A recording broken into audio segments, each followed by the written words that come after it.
What are some of the significant things that we learn from Joseph Smith's translation of the book of Genesis?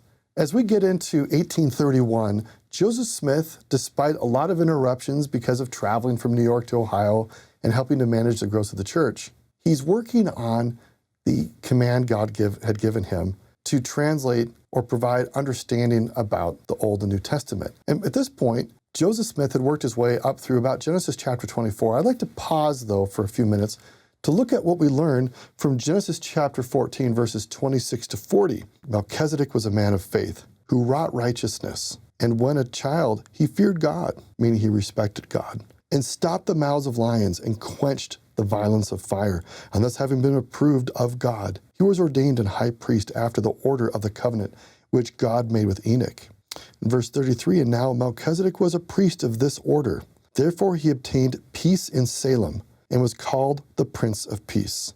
And his people wrought righteousness and obtained heaven and sought for the city of Enoch, which God had before taken, separating it from the earth, having reserved it unto the latter days, or the end of the world. I want to spend a few minutes on just a couple of words here. We have the description that Melchizedek wrought righteousness and that he taught his people to do the same. Now, this is not a word that we use very often in our language anymore. It shows up in scriptures, but anytime you have the WR at the beginning of a word, it means to actually to twist, to work. Like in the word right or wrestle, right? There's an enormous amount of effort that's required.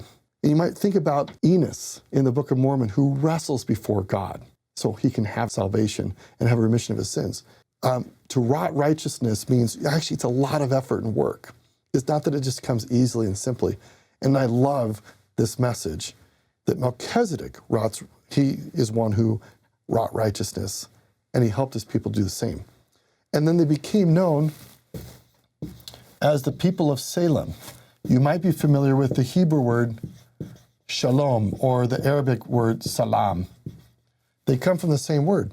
They all mean peace. And Melchizedek then gets named a Prince of Peace. It's also a title for Jesus.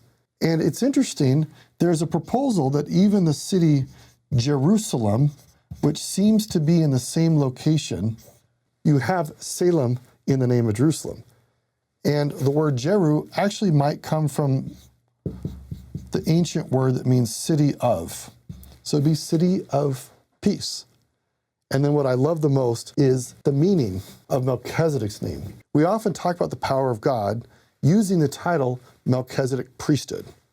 What's interesting about this word is the word Melech means king, and Zedek means righteousness.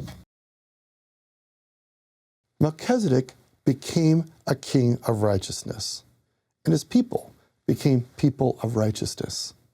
What I love about the Melchizedek priesthood is that all of us who embrace the priesthood and live God's covenants become kings and queens of righteousness. That is the power of the priesthood, that's the power of the temple, and that is the power of God.